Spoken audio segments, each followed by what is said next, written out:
Sebagai penyihir hebat lingkaran ke-9 paling kuat di dunia, aku malah nggak berdaya di hadapan Dewa Iblis terakhir. Ini bukan karena aku kurang kuat, tapi karena aku terpilih jadi kandidat pahlawan bareng si prajurit itu. Tapi bodohnya, aku malah sukarela memberikan kekuatan suci yang bisa membunuh Dewa Iblis kepada si prajurit. Waktu itu, aku pikir pahlawan yang jujur bakal membawa kita pada kemenangan, tapi sekarang aku sadar kalau aku salah besar. Selama perjalanan kami, aku baru tahu kalau pahlawan ini ternyata otaknya agak geser. Dia cuma bertindak sesuka hatinya demi rasa keadilan, bersikeras lewat jalan sendiri meski berhadapan sama penjahat yang harusnya bisa dibereskan. Tiba-tiba saja, si sok suci itu malah sengaja membiarkan mereka kabur. Dia benar-benar menolak semua rencanaku. Dia bilang dia nggak mau pakai tipu daya atau cara licik buat menang. Sebaliknya, dia bersikeras menghadapi para iblis secara langsung. Lewat duel yang terhormat katanya. Gara-gara keputusan cerdasnya itu, kami kehilangan banyak sekali kawan. Bahkan sebelum sempat melawan Dewa Iblis, dia sudah terjebak perangkapnya sendiri di depan Dewa Iblis dan pasukan monsternya yang sangat banyak. Rekan-rekanku cuma bisa menaruh harapan padaku. Satu persatu, mereka maju menyerang dan mengorbankan nyawa mereka. Cuma buat mengulur waktu untukku. Akhirnya, setelah rekan terakhirku tewas demi melindungiku, aku berhasil menyelesaikan sihir agung lingkaran ke-9. Tapi sayangnya, serangan terkuatku sekalipun nggak bisa membunuh Dewa Iblis. Yah, meskipun aku sudah menduga hasilnya bakal begini. Tapi kalau aku harus mati begini saja, gimana aku bisa pamer muka di depan kawan-kawanku yang sudah mati duluan? Aku nggak punya pilihan lain selain mengandalkan kekuatan jahat yang sangat ditakuti semua penyihir. Mengorbankan seluruh nyawa di dunia ini demi mengeluarkan kekuatan pelahap jiwa yang bisa menentang takdir langit. Tapi sepertinya aku bahkan nggak sempat menyelesaikan tahap terakhirnya, sampai tangan raksasa dewa monster itu menghantamku. Aku benar-benar menyesal karena nggak membunuh pahlawan itu dengan tanganku sendiri. Dan pas aku buka mata, aku sudah ada di rumah. Kembali ke 20 tahun yang lalu. Melihat ini, aku nggak bisa berhenti tersenyum. Sihir regresi legendaris itu benar-benar berhasil. Padahal nggak ada rumusnya dan tingkat keberhasilannya cuma 1%, tapi itu benar-benar nyata. Tapi kemudian, aku baru sadar kenapa kepalaku dibalut perban. Pelayan pribadiku pun menjelaskan, "Tuan muda, apa kepala Anda terbentur atau gimana? Anda baru saja pergi memohon-mohon pada Eine supaya nggak membatalkan pertunangan. Dan Anda malah dipukuli sampai babak belur." Itu langsung mengingatkanku pada masa laluku yang memalukan. Eine adalah putri muda dari keluarga Duke Lindell, tunanganku sampai aku umur 20 tahun. Dan aku dulu adalah tuan muda keluarga Markis Walpurgis yang terkenal nggak berguna. Waktu itu, sifatku lemah dan nggak kompeten. Tipe yang paling dia benci. Tapi sekarang aku tahu, ada alasan lain kenapa dia mutusin pertunangan itu. Setelah pelayan itu pergi, aku kepikiran lagi soal pahlawan sialan itu. Kali ini, aku nggak akan buat kesalahan yang sama. Sementara itu, pelayan yang tadi pergi menemui ayahku, Markis, ayahku. Pas dengar kalau aku sudah sadar, dia marah besar dan bilang bakal mematahkan kakiku kalau aku masih berani mengejar putri duke itu lagi. Tapi pelayanku bilang kalau tuan muda sepertinya sudah nggak punya niat begitu lagi. Kalau dia masih begitu, saya pasti bakal lapor pada Anda. Dan, gimana ya bilangnya? Tuan muda kelihatannya lagi sangat marah. Di saat yang sama, aku mulai memanggil lingkaran sihir. Di dalam kamarku, aku berhasil merapal sihir regresi buat balik ke 20 tahun yang lalu. Biar bisa menang di pertempuran lawan Dewa Iblis nanti, aku harus bersiap mulai dari detik ini. Sekarang, aku siap mencoba sesuatu yang gak berani aku lakukan di kehidupanku sebelumnya. Setiap penyihir biasanya membentuk inti mana di dalam jantung mereka. Tapi yang bakal aku lakukan adalah membuat 12 titik sirkulasi di seluruh tubuhku. Dengan cara ini, aku nggak perlu latihan lagi, tapi jumlah mana yang luar biasa besar bakal mengalir terus secara permanen di dalam tubuhku buat menghadapi apa yang akan datang. Ini harus dilakukan. Untungnya, aku berhasil meski risikonya besar. Dan beruntungnya lagi, aku bahkan langsung naik ke lingkaran keempat. Setelah itu, aku mencoba merapal beberapa sihir. Tapi aku cuma bisa mengendalikan 2 sihir secara bersamaan. Itu batas kemampuanku di lingkaran keempat buat sekarang. Tepat saat itu, ayahku tiba-tiba mendobrak pintu, bilang kalau dia tahu semua hal memalukan yang sudah aku lakukan. Dan dia benar-benar mau mematahkan kakiku.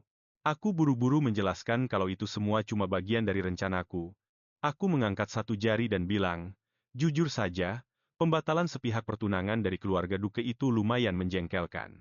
Ayahku, pas melihat aku kayak mau ngomong sesuatu yang masuk akal, akhirnya duduk dan membiarkanku lanjut bicara. Aku memberi isyarat dan bertanya, syarat apa saja yang kita tetapkan waktu perjanjian pernikahan dengan keluarga Lindell dulu? Dia kelihatan bingung. Ya jelas saja, dia kan nggak bisa belajar metode latihan itu, sihir.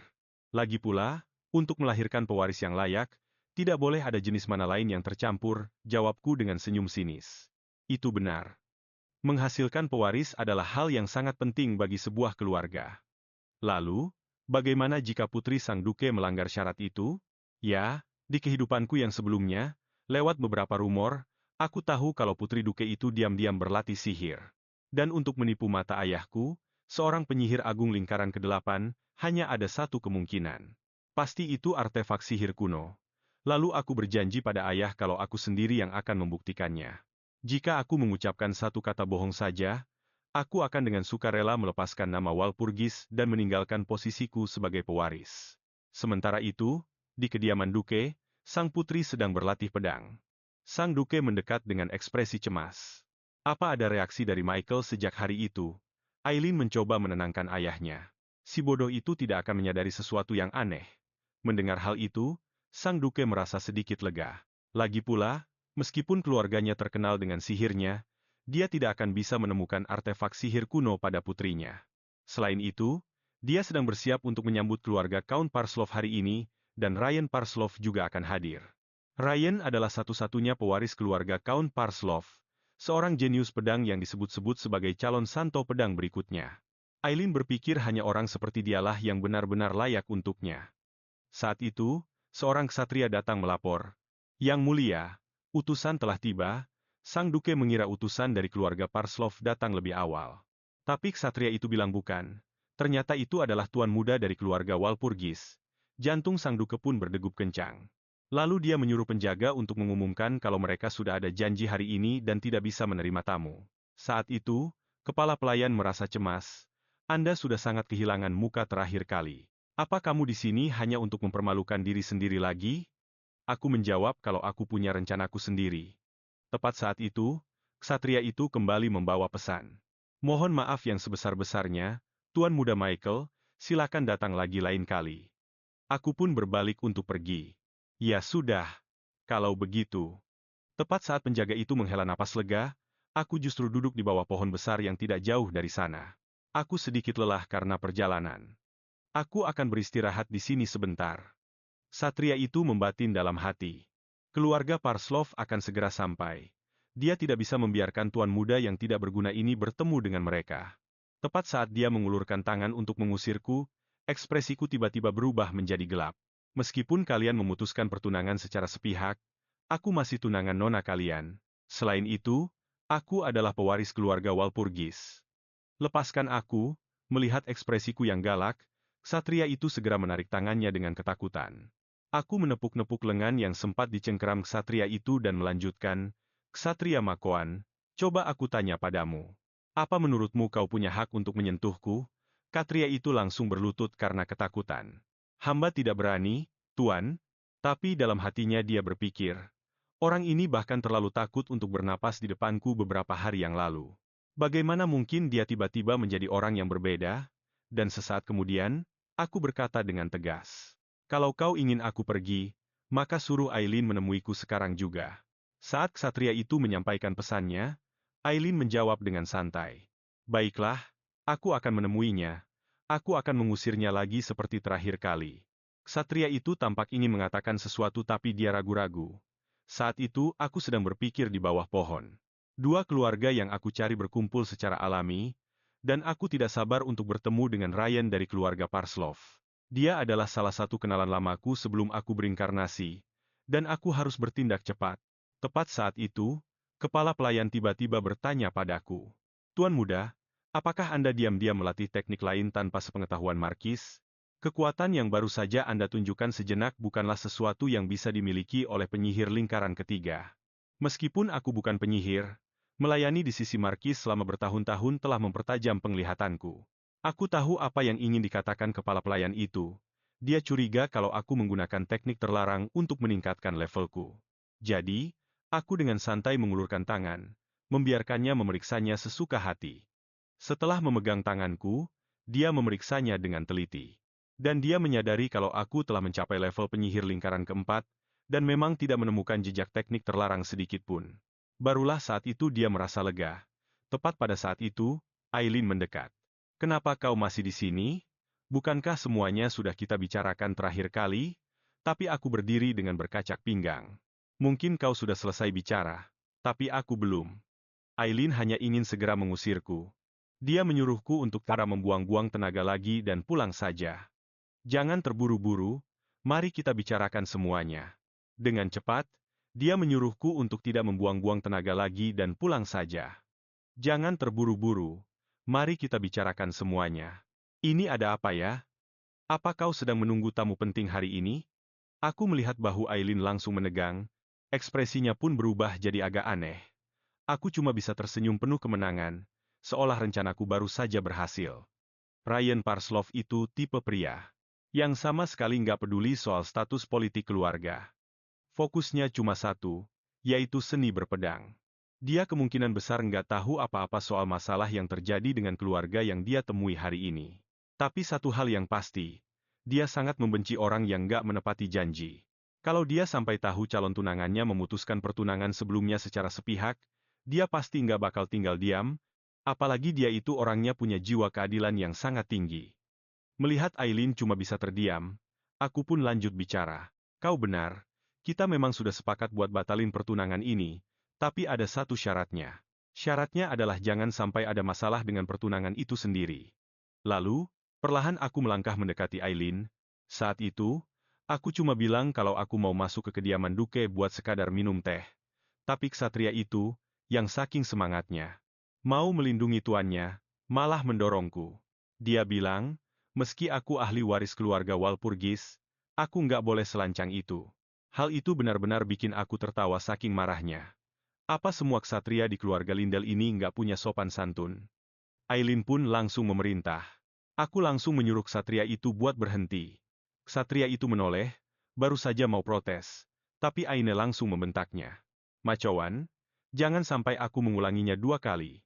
Biar aku mau memaafkannya, Aine akhirnya mengajakku masuk untuk minum teh. Satria itu sempat mengingatkannya soal keluarga Parslov, tapi dia bilang kalau urusan itu bisa dibereskan nanti. Dan begitulah, aku berhasil masuk ke kediaman Duke. Aku nggak bisa menahan diri buat nggak memperhatikan kalau tempat ini nggak berubah sedikit pun. Pelayan di sana tampak bingung. "Tuan muda, bukankah ini pertama kalinya Anda ke sini? Tapi cara Anda menghela napas barusan, seperti orang tua yang sudah makan banyak asam garam." Ucapan itu bikin aku agak kesal. Aku kan nggak setua itu. Lalu pelayan itu mulai khawatir lagi soal keselamatanku. "Markis nggak ada di sini? Apa tuan muda mau menghadapi ini sendirian?" Aku menoleh sambil tersenyum. "Apa maksudmu? Bukankah kau ada di sisiku? Kau itu jauh lebih bisa diandalkan daripada siapapun." Tak lama kemudian, aku cuma berdua saja dengan Aileen di dalam ruangan. Kata-kata pertamaku adalah, "Kau bohong, kau sudah melanggar kesepakatan. Buat nggak belajar sihir selama kita masih bertunangan." Tapi Aileen yakin kalau aku cuma sedang gertak sambal saja. Dia bilang kalau aku ragu, aku bebas memeriksanya sendiri. Tentu saja itu tawaran yang sangat menguntungkan buatku, tapi aku nggak bakal memeriksanya di sini. Biar adil, aku mau kau membuktikan dirimu sendiri. Di depan keluarga Count Parslov yang sebentar lagi sampai. Aileen awalnya kaget, lalu dengan marah dia bilang, "Kau nggak punya hak buat minta hal itu." Tapi dia nggak menyangka kalau aku sudah bersiap. Aku langsung mengeluarkan simbol keluarga Walpurgis milik kami. Memegang benda ini berarti setiap kata yang kuucapkan sekarang mewakili posisi resmi dari keluarga Walpurgis. Begitu juga dengan kata-kata Aileen, dia harus membawa nama baik keluarganya. Saat itu, Aileen mulai gugup dan nggak berani lanjut bicara. Duke yang sedari tadi menguping di balik pintu nggak tahan lagi dan akhirnya mendorong pintu hingga terbuka. Aileen pun tak lagi bersuara. Sejak saat itu, sebenarnya tujuan utamaku datang ke sini memang untuk menemui Duke Lindell ini. Dia adalah ksatria peringkat kelima di Kekaisaran. Dan salah satu dari 12 ahli pedang terkuat, meski nantinya dia bakal kehilangan segalanya saat melawan Dewa Iblis. Dia adalah sosok penting. untuk menghadapi krisis yang akan datang. Duke bertanya dengan bingung, apa kau benar-benar Miha? Aku menjawab, hanya ada satu Miha di dunia ini. Duke itu tampak berpikir sejenak. Sepertinya memang benar itu kau. Perawakan dan kepribadianmu masih sama. Cuma kesan yang kau berikan saja yang berubah. Apa mungkin Markus Walpurgis sudah menemukan bintang naga untukmu? Tapi aku langsung menjawab, aku bahkan belum pernah lihat benda itu. Ayah itu pelit banget. Dia bahkan gak mau memperlihatkannya padaku. Duke itu pun merasa simpati. Memang, dia dari dulu selalu begitu, nggak pernah mau pamer koleksinya ke siapapun. Siapa sangka, bahkan ke anaknya sendiri pun dia begitu. Dia sudah jadi markis sekarang, tapi tetap saja pelitnya nggak hilang-hilang. Mendengar ucapanku, Duke itu nggak bisa menahan tawa. Aku nggak nyangka kalau seleramu ternyata cocok denganku, nak. Aku merasa suasananya sudah cukup hangat buat membahas inti masalahnya. Jadi, bagaimana pendapat yang mulia soal masalah ini? Nggak disangka, Duke ini ternyata cukup licik. Sambil mengejek, dia bilang, kami cuma mengusulkan pembatalan tunangan itu. Karena sifatmu yang dianggap nggak pantas. Dan dia tetap bersikeras kalau Aileen nggak pernah belajar sihir sama sekali. Dia bilang dia adalah salah satu dari 5 ksatria terbaik di Kekaisaran. Mana mungkin dia nggak tahu? Kalau anak perempuannya sendiri diam-diam belajar sihir? Jelas, nggak mungkin dia nggak tahu. Aileen mungkin sudah memahami cara-cara latihan sihir. Dan setelah mengetahui hal itu, Sang Duke, dia sedang menimbang-nimbang, mana yang lebih berharga, antara calon menantu yang nggak berguna atau bakat berpedang anak perempuannya. Sejak tadi, hawa di ruangan ini terasa sangat menekan. Kebanyakan orang pasti tidak akan bisa berpikir jernih di bawah tekanan sehebat ini. Tapi, intimidasi murahan seperti ini tidak akan mempan padaku. Menghadapi rubah tua ini, aku memutuskan untuk langsung membuka kartu asku. Belum lama ini, saat aku mencari Aileen, dia melakukan sedikit kesalahan gara-gara aku terus mengganggunya. Meski hanya sekilas, aku melihat sesuatu di lehernya. Apa yang dia kenakan di lehernya itu, aku rasa Yang Mulia pasti tahu betul apa maknanya. Meskipun si rubah tua itu tampak terkejut mendengarnya, dia masih mencoba untuk mengelak. Dia bilang mungkin aku salah lihat. Aku pun berdiri untuk pergi tanpa sepatah kata pun, lalu berkata, ah, ngomong-ngomong, aku dengar Ryan Parslov sedang dalam perjalanan ke sini. Mungkin aku akan berpapasan dengannya saat pulang nanti. Saat itulah, Adipati Lindell akhirnya kehilangan ketenangannya dan buru-buru memanggilku agar berhenti. Aku pun bertanya balik, apa Anda sudah siap untuk mengakuinya? Adipati Lindell tidak punya pilihan lain selain berhenti berpura-pura. Tapi, apa yang dia katakan selanjutnya benar-benar membuatku melongo. Dia bertanya, bisakah kita anggap kejadian ini tidak pernah ada? Saat itulah aku baru ingat kalau Adipati ini memang terkenal karena muka temboknya yang luar biasa tebal. Namun, setelah negosiasi yang alot, aku berhasil mendapatkan apa yang kuinginkan dan pergi dengan ekspresi puas. Setelah aku pergi, Aileen mengepalkan tangannya dengan gugup, sambil berkata bahwa dia akan mencari cara untuk menanggung semua konsekuensinya. Dia merasa ini semua karena kecerobohannya, jadi dia ingin mengambil tanggung jawab penuh.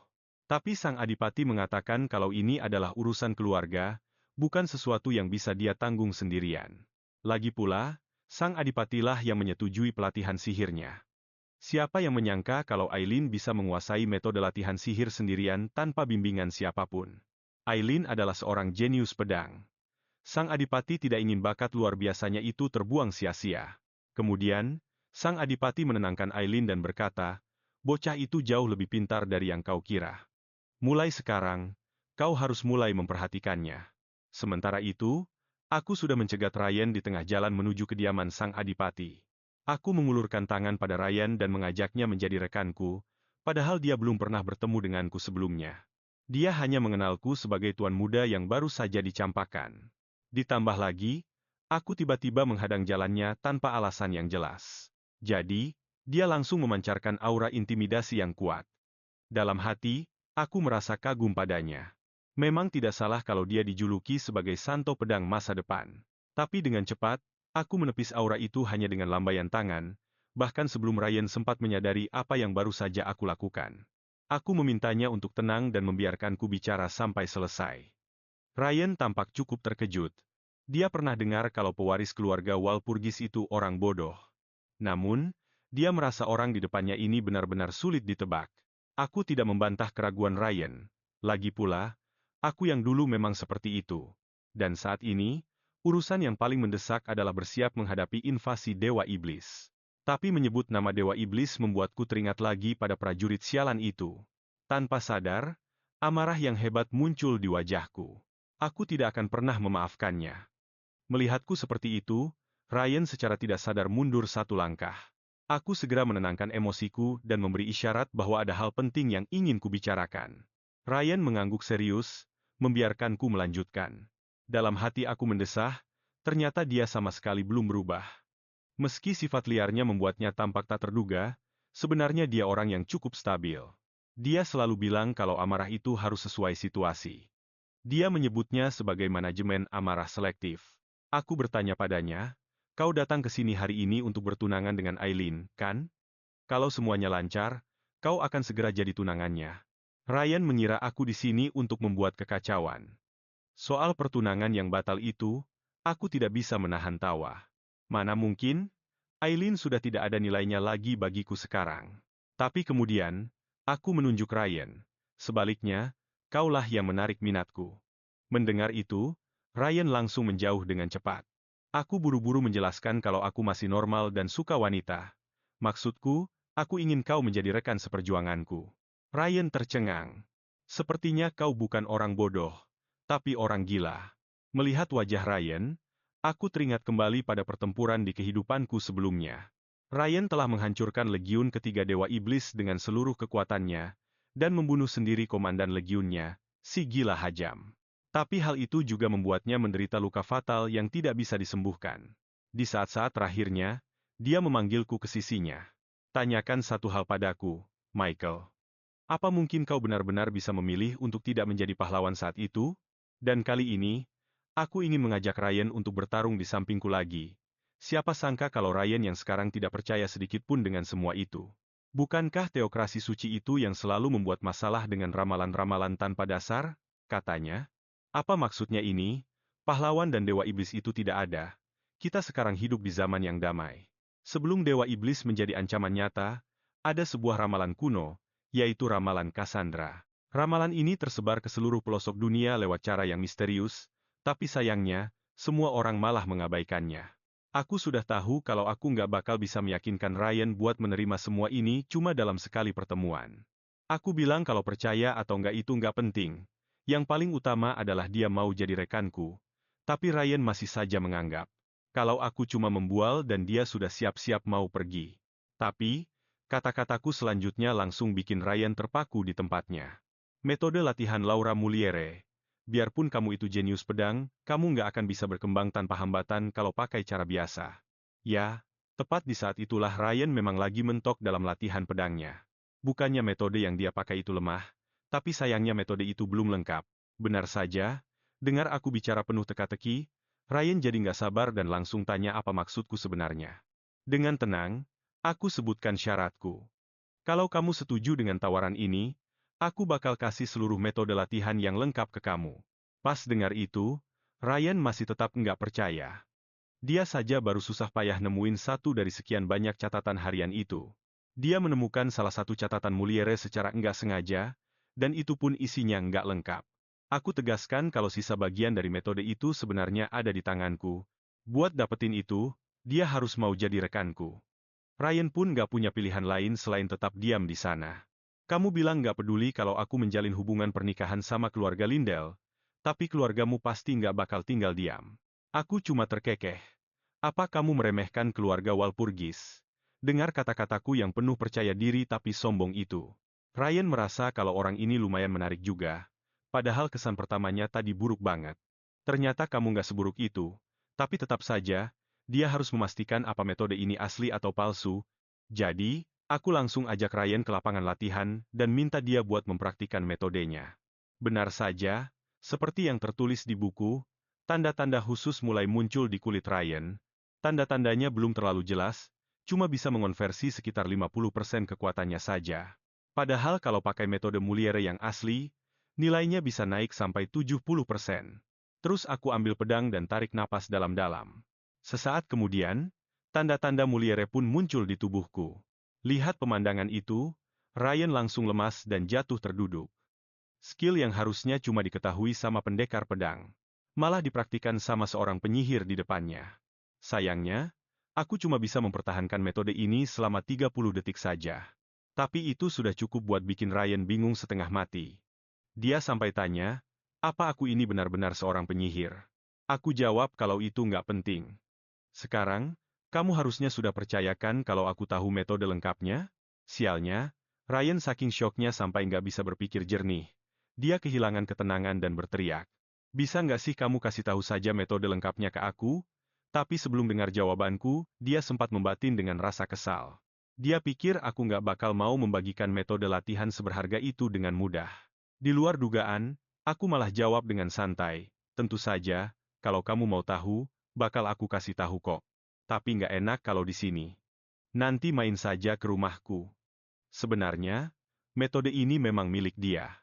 Itu adalah milik Ryan di kehidupanku yang sebelumnya. Karena dia tahu dia bakal mati, dia mewariskan metode itu kepadaku.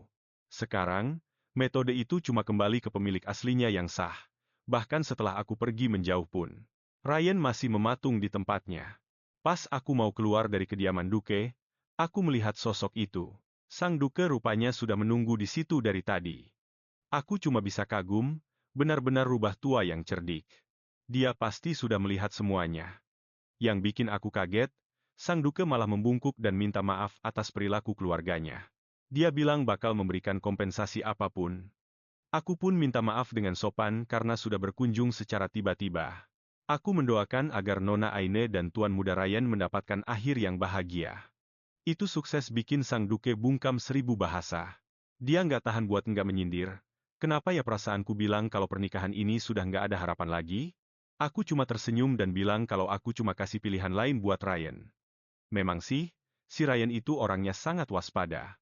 Selama ini dia pikir Aine membatalkan pertunangannya karena aku nggak pantas, tapi kali ini, kalau dia sudah melihat sendiri kekuatan dan sifatku secara langsung, dia bakal sadar kalau rumor itu semua nggak benar, dan pasti ada masalah lain di balik pembatalan pertunangan itu. Tapi Sang Duke merasa kalau semua itu sudah nggak penting lagi.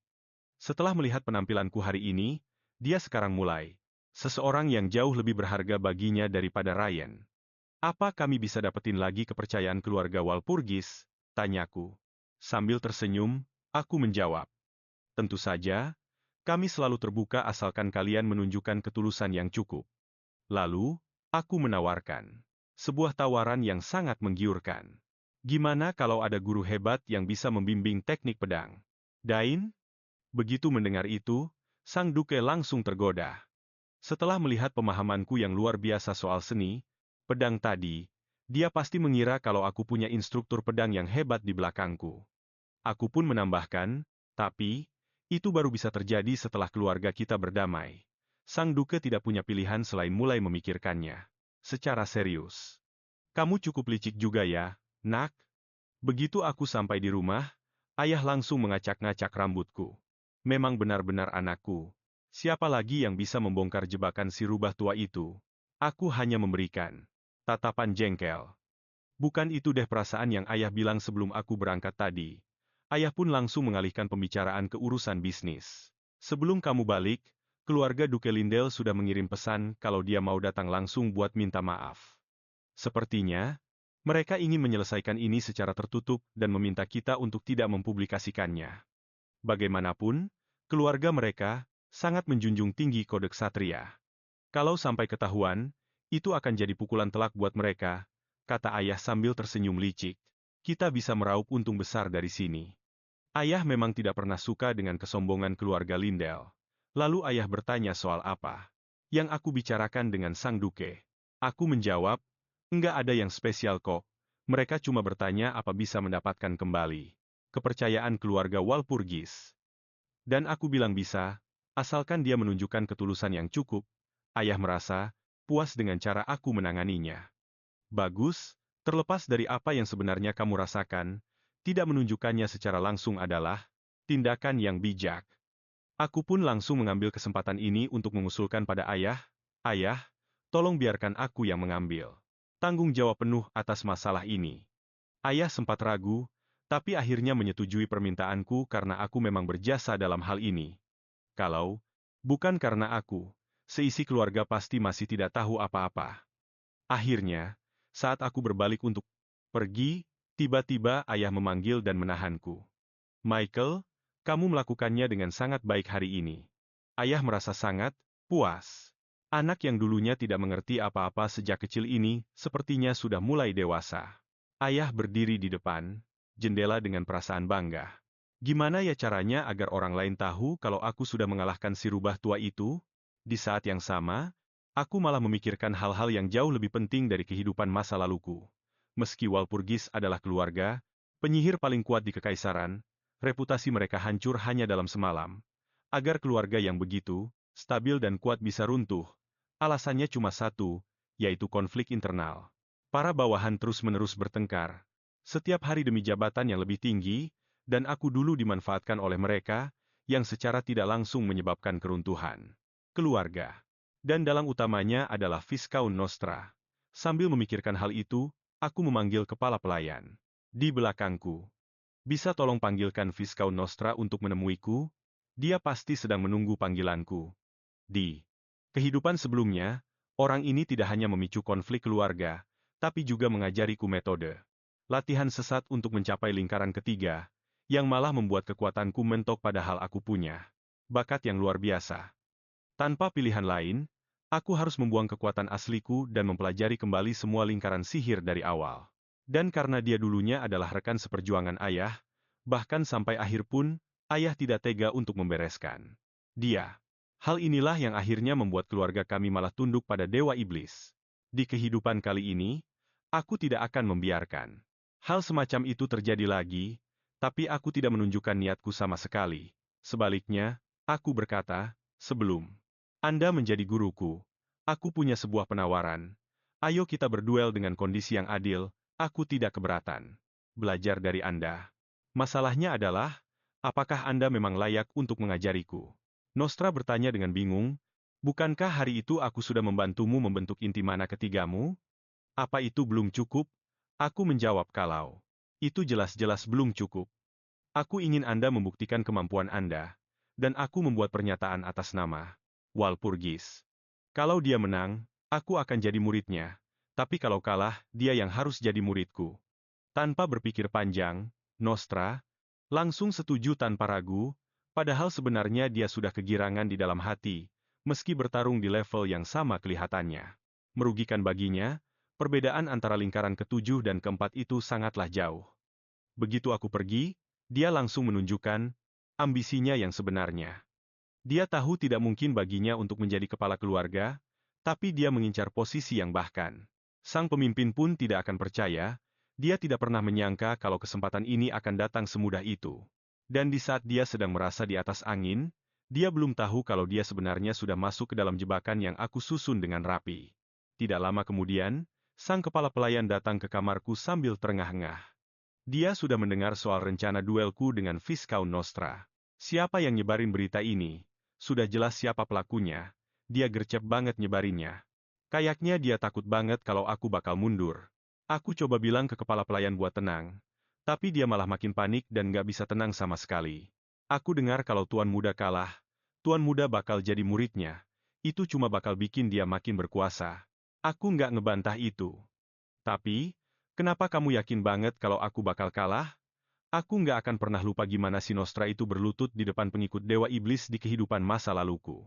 Dan aku harus ngelakuin ini buat ngejatuhin dia. Terus, aku nanya ke kepala pelayan dengan nada serius. Kamu tahu nggak kenapa Nostra masih bisa bertahan di keluarga ini padahal dia sombongnya minta ampun? Si kepala pelayan pun mulai berpikir. Itu karena dia teman masa kecil ayah. Ya, ayah memang tipe orang yang sangat menjunjung tinggi hubungan pertemanan. Makanya ayah nggak akan mungkin gerak duluan buat ngelawan Viscount Nostra. Jadi, aku yang harus jadi penjahatnya, pakai taruhan ini buat ngendaliin dia. Taruhan antar penyihir itu mengandung kekuatan kata-kata, jadi mereka terikat oleh sihir. Singkatnya, siapapun yang menang bakal punya otoritas penuh atas lawannya. Tapi pas dengar omonganku, si kepala pelayan malah diam-diam ngeluarin surat pengunduran diri. Kalau saya dengerin terus, bisa-bisa saya sakit perut karena emosi, jadi mending saya mundur saja.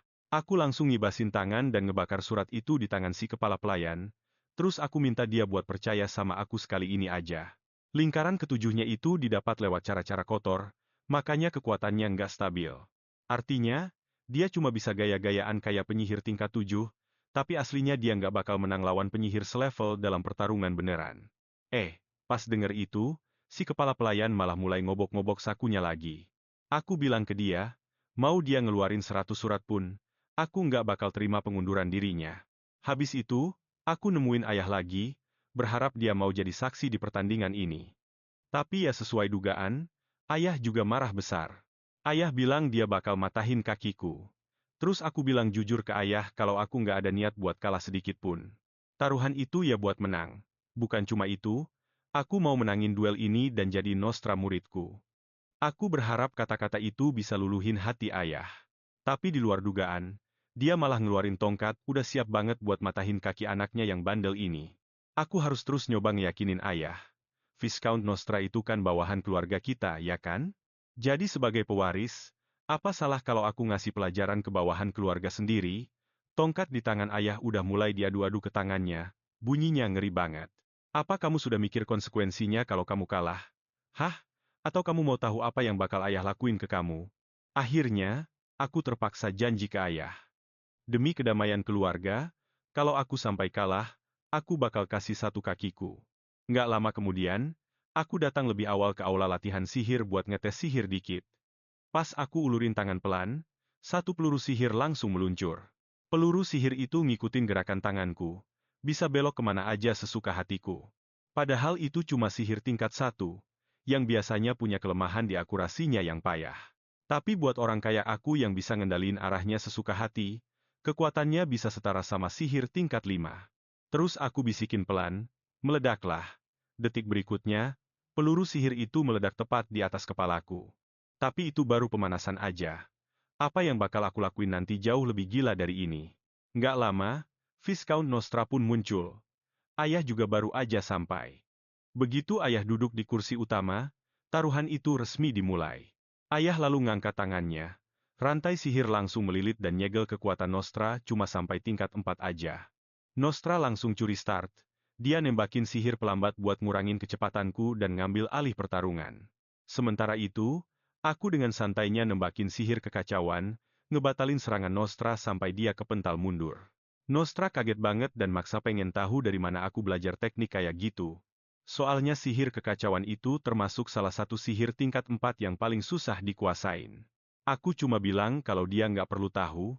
Nostra langsung nyerang lagi, dia ngeluarin bola api barengan sama tebasan angin secara bersamaan. Terus dia pakai sihir penghancur tanah buat bikin pijakanku runtuh supaya aku nggak seimbang, tapi aku dengan gampangnya masang pelindung mana. Semua serangannya ketahan. Normalnya sih, Nostra bener. Di tingkat 4, harusnya aku nggak bakal bisa nahan serangannya segampang itu. Tapi beda sama ilmu pedang. Sihir itu disiplin ilmu yang nggak adil. Mau sekeras apapun usahanya, perbedaan di ilmu pedang itu tergantung sama kemampuan fisik dan kekuatan mental.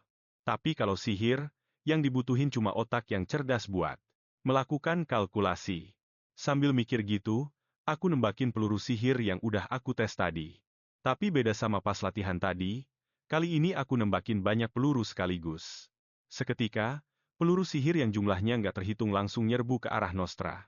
Sebagai penyihir lingkaran ketujuh, Nostra langsung menyadari kalau ada banyak sekali teknik yang dicampur jadi satu, kontrol bebas, multicasting, ledakan beruntun, dan puluhan teknik lainnya digabung secara bersamaan. Apa beneran penyihir lingkaran keempat sanggup ngelakuin hal kayak gitu? Nostra nggak punya pilihan lain selain masang pelindung sekuat tenaga demi bertahan hidup. Tapi pas ledakan keduaku menghantam, pelindungnya langsung hancur berkeping-keping. Sang Vicomte yang murka langsung nuntut penjelasan soal teknik apa yang sebenarnya aku pakai. Dia bilang kalau teknik itu nggak mungkin bisa digunain sama orang selevel aku. Dia bahkan nuduh aku pakai ilmu hitam terlarang. Saking keselnya, aku langsung mukul pilar di belakangku.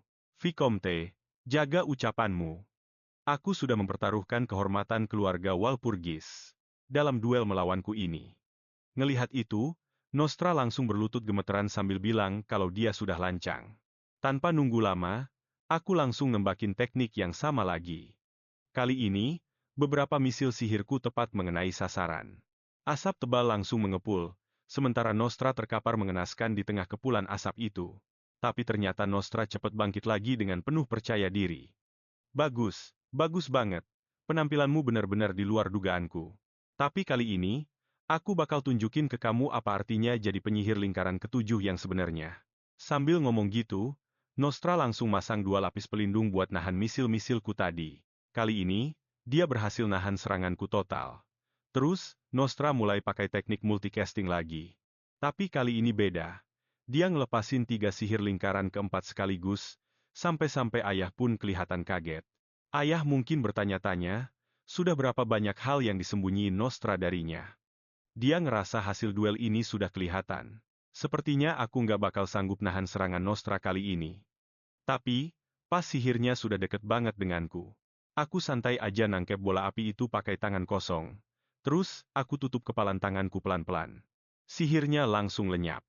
Akuin aja, ini adalah perbedaan bakat di antara kita, dan sekejap kemudian, ratusan misil sihir muncul di sekelilingku dan langsung mengarah ke sang Vicomte. Aku ingat seseorang pernah bilang, seni itu adalah ledakan.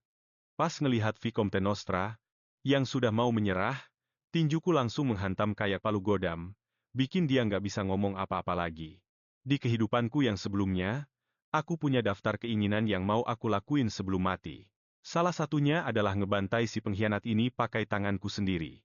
Ngelihat kalau aku lanjut terus, Nostra bisa beneran mati.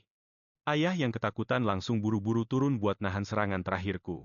Waktu itu, emosiku sudah nggak terkontrol lagi. Aku teriak, gimana aku bisa berhenti? Aku belum dengar dia nyerah. Padahal Nostra sendiri sudah pingsan nggak berdaya. Aku cuma mohon sama ayah buat izinin aku kasih satu pukulan lagi. Tapi ayah bilang kalau aku mukul dia sekali lagi, ayah terpaksa harus mukul aku.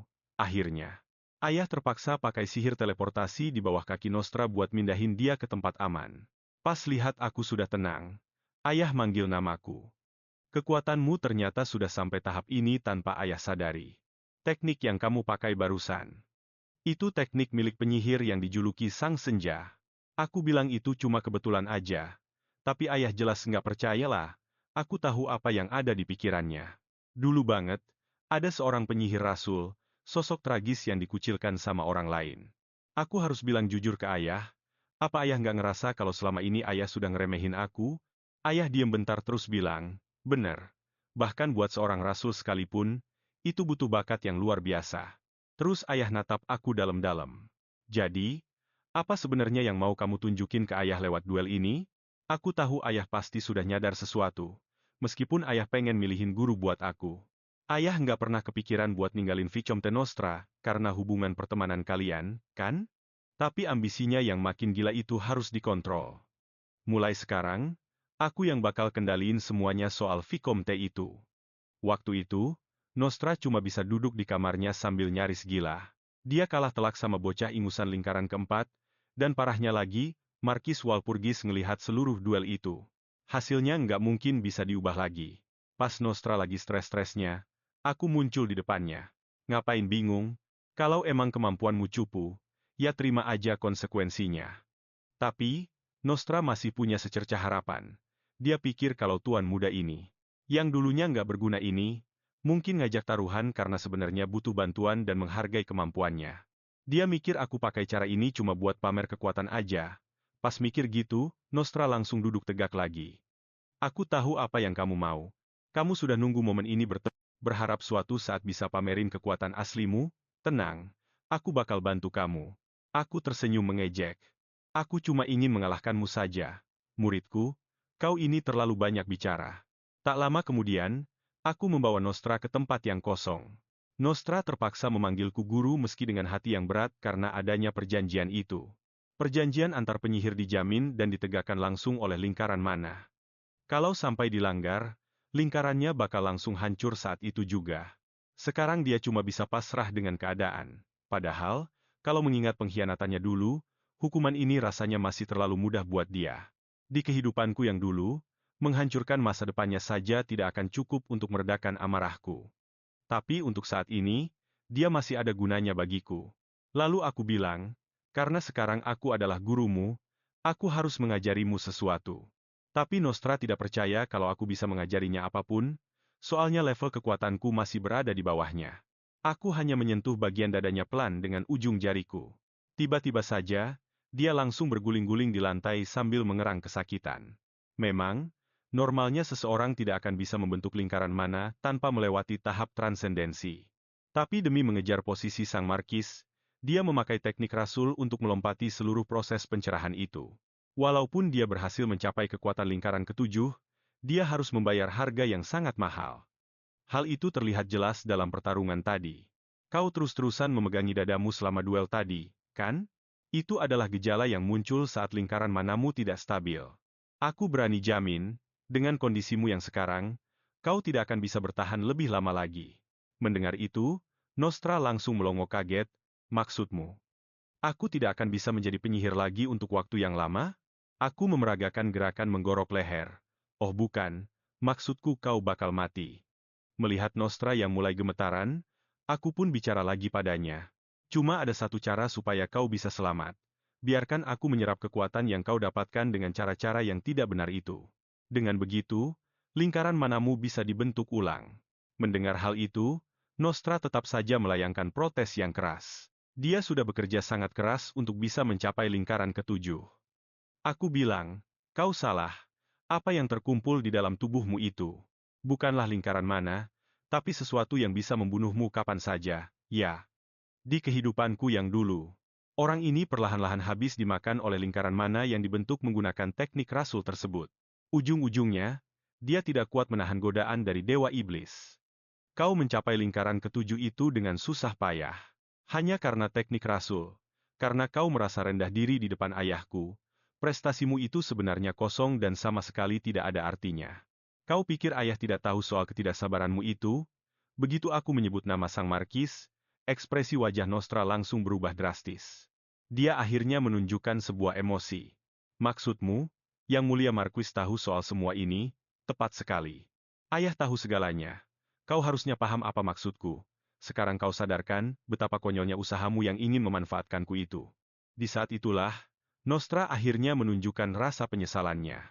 Alasan kenapa Marquis tidak pernah membongkar boroknya itu sebenarnya sederhana saja. Beliau benar-benar menganggapnya sebagai seorang teman, meskipun Nostra punya niat busuk terhadap keluarga kami. Akhirnya, Nostra menerima tawaran dariku. Setelah melakukan prosedur itu, kekuatanku kini berhasil mencapai lingkaran kelima. Sementara kekuatan Nostra turun drastis hingga ke lingkaran kelima. Tapi, aku masih belum boleh bersantai dulu. Berdasarkan garis waktu ramalan, kebangkitan Dewa Iblis akan terjadi dalam 7 tahun lagi. Dulu, umat manusia mengabaikan ramalan ini dan hasilnya sangat tragis. Padahal saat itu pasukannya belum datang dengan kekuatan penuh.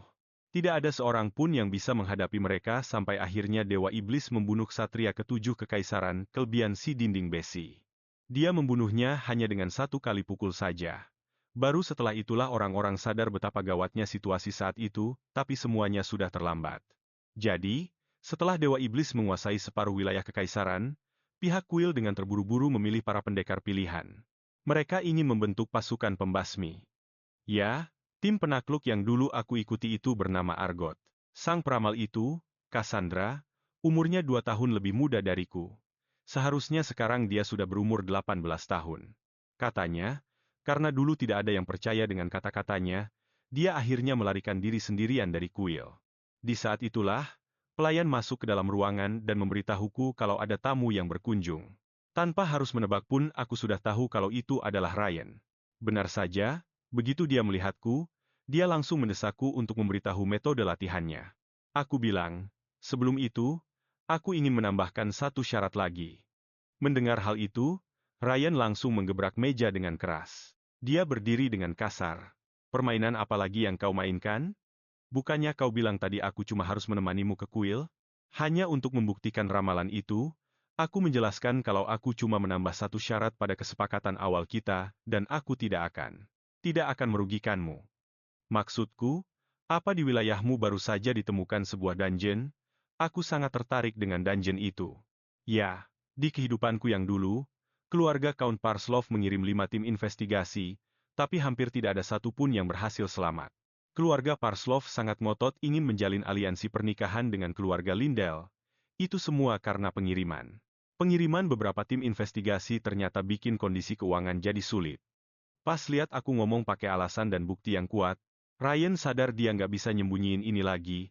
Tapi dia masih ragu, masalah ini udah dipendem rapat-rapat sebagai rahasia keluarga selama bertahun-tahun. Apa mungkin ada mata-mata di dalam keluarganya? Nggak mungkin lah. Aku cuma nebak dari rumor yang beredar di dunia tentara bayaran. Ryan terpaksa ngaku kalau dia nggak bisa ambil keputusan sendiri. Ujung-ujungnya, urusan ini butuh keputusan dari ayahnya. Aku pun langsung siap-siap buat berangkat ke wilayah Parslov. Tapi sebelum itu, aku harus lapor dulu soal perjalananku ini ke Markis. Pas dengar hal itu, Yang Mulia Markis langsung protes keras. Dia curiga aku masih sakit hati gara-gara pembatalan tunangan sama keluarga Lindell, terus mau bikin onar di wilayah Parslov. Dia sampai ngeluarin barang-barang sihir yang biasa dia pakai waktu masih jadi penyihir tempur dulu. Aku pun harus jelasin ke ayah. Kalau tujuanku bukan itu, tapi ada rencana lain. Ayah, ayah bakal percaya sama aku, kan? Pas dengar kata-kata itu, akhirnya ayah nurunin barang sihir yang dia pegang. Iya, ayah emang selalu percaya sama aku, bahkan pas aku sengaja jadi sampah yang gak berguna di kehidupan sebelumnya. Tapi ayah tetap percaya penuh sama aku sampai dia meninggal, dan itu yang bikin hatiku makin perih. Aku nyesel berkali-kali, kenapa aku baru mulai hidup benar setelah ayah nggak ada? Itulah salah satu alasan kenapa aku ninggalin masa laluku yang buruk, demi bikin perasaan ayah tenang. Aku bilang kalau ini juga bagian dari ngurusin masalah keluarga Lindell.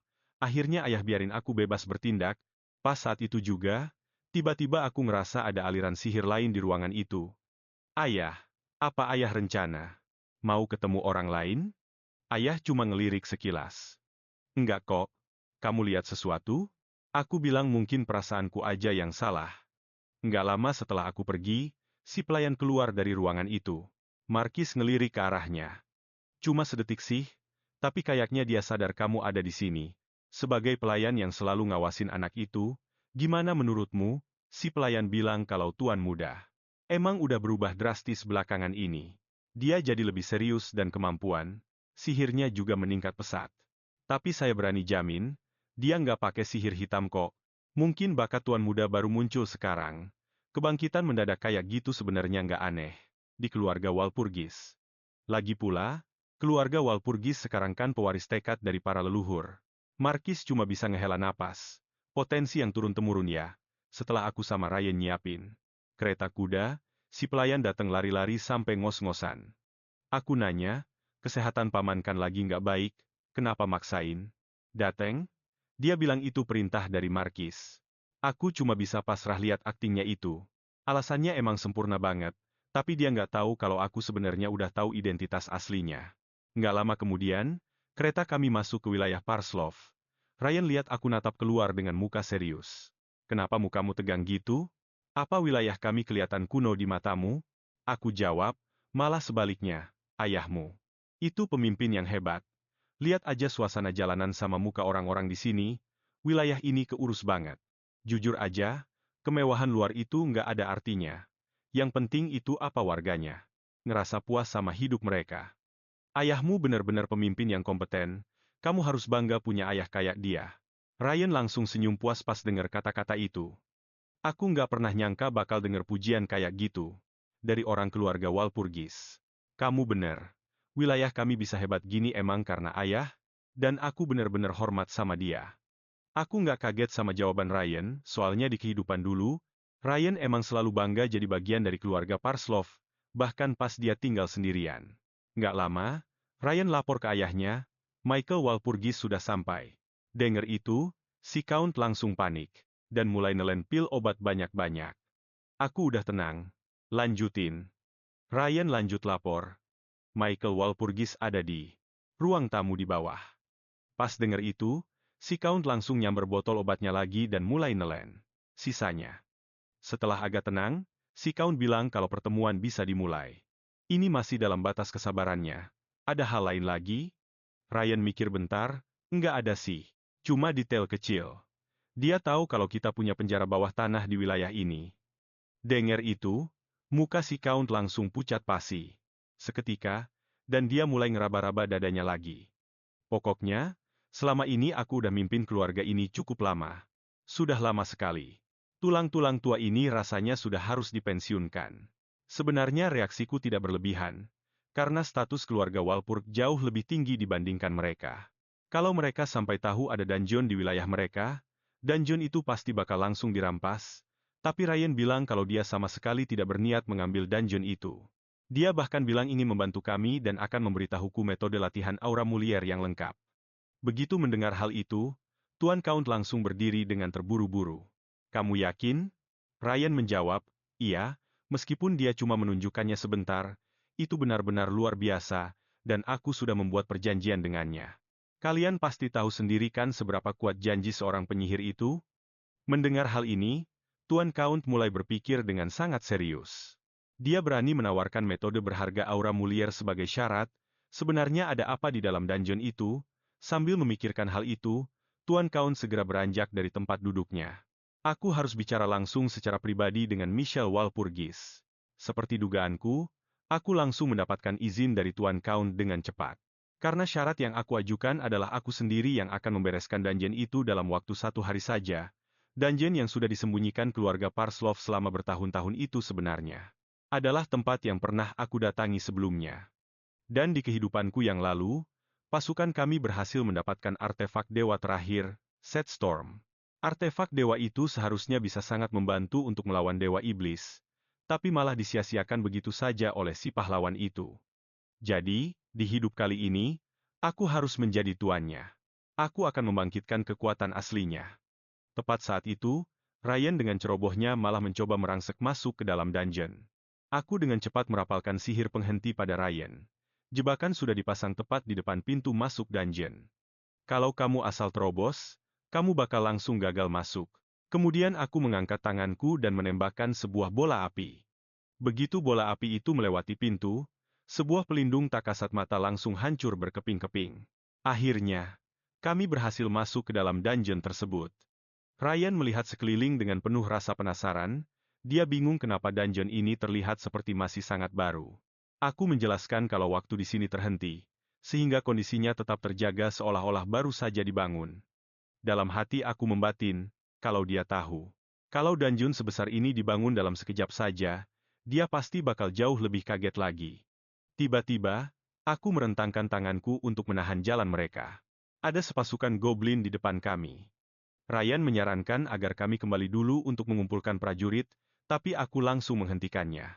Ryan, ingat ya, ini baru pos pemeriksaan pertama dan tempat ini memang dirancang untuk ditaklukkan sendirian dari awal.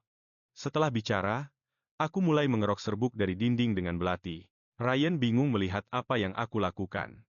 Aku menunjukkan serbuk di tanganku. Ini adalah sesuatu yang bisa bikin goblin jadi gila, dan serbuk permata ini juga punya efek pengganti. Lalu aku menggunakan sihir untuk membentuk serbuk itu menjadi bola-bola kecil, dan melemparkannya dengan kuat ke arah para goblin. Setelah ada kilatan cahaya putih yang sangat terang, para goblin itu mulai saling bunuh satu sama lain. Ya, untuk menaklukkan dungeon ini, kamu tidak cuma butuh kekuatan otot, tapi juga harus pakai otak. Selama kamu paham soal ras goblin dan punya pemahaman tentang sihir, kamu bisa melewati lantai pertama ini dengan sangat mudah. Kemudian aku melihat ada satu mayat goblin yang bersinar. Aku mengambilnya dan memperhatikannya baik-baik. Ternyata itu adalah kantong dimensi dengan kualitas yang paling tinggi. Selain itu, yang membuatku bingung adalah aku tidak pernah melihat benda ini di kehidupanku yang sebelumnya. Tapi setelah dipikir-pikir lagi, aku tahu pasti benda ini dulu disembunyikan oleh si pahlawan itu untuk dirinya sendiri. Aku benar-benar emosi. Dia lebih baik berdoa supaya jalan kami tidak pernah bersilangan lagi. Ryan melihat kantong dimensi itu dengan penuh rasa terkejut. Dia bilang, mendapatkan barang level begini dari awal, apa mungkin item sihir legendaris bakal muncul nanti? Aku menjawab, itu tadi cuma keberuntungan saja, mungkin tidak akan terulang lagi. Lalu aku meminta kantong itu dari Ryan. Seperti dugaanku, ada tulisan kuno di bagian dalam kantong itu. Setiap benda di dungeon ini muncul karena suatu alasan. Semuanya mewakili semacam teka-teki. Tapi apa maksud dari kalimat, persembahkan keserakahan terbesar? Si pembuat dungeon tidak akan membiarkan penjelajah menang dengan barang dari luar. Jadi jawabannya pasti ada di dalam dungeon ini. Tiba-tiba aku mendapatkan pencerahan, keserakahan terbesar dari pemimpin goblin. Itu pasti merujuk pada batu sihir paling berharga di sini. Kita mungkin hanya perlu mengambil batu sihir dari ketua goblin dan memasukkannya ke dalam kantong ini. Ryan menawarkan diri untuk melakukannya, karena mengambil batu sihir adalah pekerjaan yang sangat teliti. Tapi aku terlihat kurang yakin dengannya. Akhirnya Ryan mengajakku bertanding. Ada 2 ketua goblin di sini, yang berarti ada 2 batu sihir yang bisa diambil. Siapapun yang berhasil mengambil batu sihir dengan kualitas lebih baik, dia yang berhak mendapatkan kantong itu. Tawaran itu sangat cocok buatku. Ryan pun mulai beraksi. Dia bekerja dengan sangat cepat. Dalam waktu singkat, dia berhasil mengambil sebuah batu sihir dengan kualitas yang sangat luar biasa. Sekarang giliranku. Aku akan menunjukkan padanya bagaimana cara yang benar untuk melakukannya. Fokus, Michelle, fokus. Ryan mengambil kantong itu. Seperti dugaanku, ada tulisan kuno di bagian dalamnya. Setiap benda di dungeon ini muncul karena suatu alasan, semacam teka-teki. Tapi apa maksud kalimat, persembahkan ketamakan terbesar? Sang pencipta dungeon nggak akan membiarkan penjelajah menang pakai barang dari luar. Jadi, jawabannya pasti ada di dalam dungeon ini. Tiba-tiba aku terpikir sesuatu. Ketamakan terbesar dari bos Goblin. Pasti itu maksudnya batu sihir paling berharga di sini. Kayaknya aku cuma perlu ambil batu sihir bos Goblin itu terus masukin ke kantongnya. Ryan bilang biar dia saja yang melakukannya, soalnya ngambil batu sihir itu butuh ketelitian tinggi. Tapi aku kelihatan nggak yakin. Akhirnya Ryan ngajak taruhan. Di sini ada 2 bos Goblin, artinya ada 2 batu sihir yang bisa diambil. Siapapun yang berhasil ambil batu dengan kualitas terbaik, dia yang berhak dapat kantong itu. Aku setuju saja. Ryan mulai duluan. Dia langsung gerak cepat. Nggak butuh waktu lama, dia berhasil dapat batu sihir kualitas luar biasa. Tapi saat dia melihatku, dia benar-benar terpana. Batu sihir di tanganku benar-benar memancarkan cahaya. Fenomena ini hanya terjadi saat sebuah batu sihir dalam kondisi sempurna dan menyimpan sisa kekuatan sihirnya dengan sangat baik. Ryan akhirnya mau mengakui kekalahannya. Aku langsung memasukkan batu sihir di tanganku ke dalam kantong. Sesaat kemudian, kantong itu meledak dan memunculkan pilar cahaya. Sebuah kunci muncul dan membentuk pintu energi tepat di depan mata kami. Aku jadi penasaran. Apa ini semua karena ksatria bodoh itu? Di kehidupanku yang sebelumnya, kami sama sekali tidak pernah melihat tempat ini. Sepertinya kami sudah menemukan jalan pintas. Lalu, aku langsung memimpin jalan melewati pintu tersebut. Ryan berbisik kepada kepala pelayan, sebenarnya ada apa dengan Michael? Dia sama sekali tidak terlihat seperti ayahku. Kepala pelayan menjawab dengan pasrah, Tuan Muda memang berubah seperti yang orang-orang bicarakan. Ryan tidak menyangka kalau kepala pelayan akan bicara sejujur itu. Kepala pelayan berkata dengan tenang, saya hanya mengatakan ini kepada Anda karena Tuan Muda sudah mengizinkan saya. Ryan jadi makin penasaran tentang diriku. Padahal biasanya orang-orang akan menyembunyikan masa lalu mereka yang memalukan. Apa dia punya rasa percaya diri yang tinggi untuk menghadapi dirinya yang dulu? Lalu kepala pelayan menambahkan, Tuan Muda berubah hanya dalam semalam. Bahkan saya pun terkejut melihat betapa cepat perubahannya. Di saat itu juga, langkahku terhenti. Sebuah pintu batu besar lainnya muncul di depan kami. Sepertinya kami telah melewati beberapa pos pemeriksaan lainnya. Kami langsung sampai di tingkat keempat. Aku membaca teks kuno yang terukir di pintu, jangan mencoba mencari tahu jati diriku. Sebagai tindakan pencegahan, aku merapalkan sihir pelindung mental pada kepala pelayan dan Ryan saat kami melangkah masuk. Tiba-tiba semuanya menjadi gelap gulita. Aku tidak menyangka akan kembali ke masa lalu di pos pemeriksaan keempat penjara bawah tanah ini. Ryan yang ada di depanku mendekat selangkah demi selangkah. Lalu, sambil mencengkeram bahuku dengan penuh kemarahan, dia berkata, hanya kau yang berhasil kabur dari neraka pengecut ini. Aku menjawabnya dengan tenang, Ryan yang kukenal tidak akan pernah mengatakan hal seperti itu. Lalu auraku tiba-tiba berubah drastis. Jangan berani-berani kau mengotori nama temanku. Begitu kata-kataku terucap, ilusi itu perlahan-lahan menghilang. Lalu aku melihat kepala pelayan berlari lebih dulu. Setelah itu, kami berdua mulai mencari keberadaan Ryan. Tak lama kemudian, kami menemukan Ryan sedang meringkuk di lantai. Seluruh tubuhnya gemetar hebat. Ilusi yang dia lihat adalah ekspektasi dari keluarganya, meskipun dia merasa bangga akan hal itu. Tapi tekanan yang tak kasat mata itu perlahan mulai mengikis mentalnya. Saat melihatku mendekat, mata Ryan yang tak bernyawa menatap ke arahku. Dia membatin, Michael Walpurgis. Kalau dia mati, bukankah penjara bawah tanah spesial ini akan menjadi milik keluarga kami? Sambil memikirkan hal itu, Ryan menghunuskan pedangnya dan berjalan ke arahku, mengira selama itu demi keuntungan keluarga, maka tidak masalah. Aku hanya mengangkat tangan dan menembakkan beberapa proyektil sihir, seketika itu juga, tatapan mata Ryan kembali jernih. Aku sudah sadar, kata Ryan. Michael hanya menatapnya dengan dingin saat dia berjalan melewatinya. Ryan masih merasa sangat cemas. Orang ini benar-benar mengerikan. Saat kami perlahan masuk lebih dalam, kabutnya pun terasa semakin tebal. Aku curiga ada seseorang yang sengaja mengatur ini semua agar bisa bertemu denganku. Benar saja, tak lama kemudian aku melihat seorang wanita muda. Dia sedang duduk di sebuah paviliun di ujung sana. Sambil tersenyum dia berkata, "Aku sudah menunggumu lama sekali." Tepat saat gadis itu ingin memperkenalkan dirinya, aku langsung memotongnya. "Aku tahu siapa kamu, Sep. Sang penjaga Storm, serpihan pertama dari Dewa Kuno, Asar. Tidak perlu penjelasan yang tidak penting. Aku sudah membuktikan kemampuanku. Aku yakin aku sudah layak untuk menerima imbalan darimu." Sebelum Sep sempat bicara lagi, aku segera melanjutkan kata-kataku. "Jangan khawatir, aku akan mewujudkan semua keinginanmu. Itulah alasan utamaku datang ke sini." Karena menyadari aku sudah tahu segalanya, dia langsung lanjut ke tahap akhir. Tak lama setelah tindakan Sept, lingkaran sihir itu mulai bersinar. Sebuah cahaya yang menyilaukan muncul. Sebuah kalung misterius melayang di depanku. Sept menjelaskan kalau itu adalah artefak dewa yang berisi kekuatannya. "Selama kamu memakainya, benda ini akan menjadi tombak sekaligus perisaimu." Kalung ini belum memiliki nama. "Kalau begitu, kita pakai saja nama Sept Storm." Sambil menatap kalung di tanganku, aku merasakan rasa perih di dalam hatiku. Jadi, inilah Sept Storm yang asli, sementara yang kudapatkan di kehidupanku yang sebelumnya benar-benar berbeda. Ternyata apa yang membuat banyak nyawa dikorbankan di masa laluku hanyalah sebuah barang palsu. Sept menyadari kebingunganku. Jika seseorang tidak sampai ke pos pemeriksaan ini, atau tidak menemukan petunjuk dewa di tingkat ketiga, itu artinya sang penantang tidak layak untuk menerima artefak dewa ini. Karena jika benda ini sampai jatuh ke tangan yang salah, maka ia akan menjadi tidak berguna.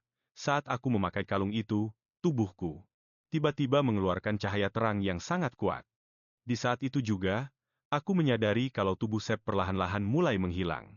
Sep memberi isyarat kalau sudah waktunya dia pergi. Tugasku adalah mewariskan artefak dewa ini, karena tugasku sudah selesai, jadi sewajarnya aku harus pergi. Aku sempat bertanya-tanya, mungkinkah sihir pembeku waktu yang mengelilingi seluruh makam ini sudah menghilang? Lalu aku menatap Sep dengan serius. "Jika kau bisa memilih untuk tidak menghilang, apa kau mau tetap tinggal?" Sep menjawab dengan lesu, "Lupakan saja ide itu. Memperbaiki perisai sihir kuno butuh pengetahuan sihir tingkat 9.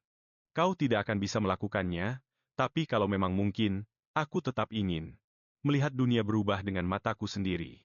Aku berjalan dengan tenang di belakang Sep, aku sangat mengerti apa yang kau pikirkan. Lalu aku menuju ke panel kendali penghalang sihir dan meletakkan tanganku di sana.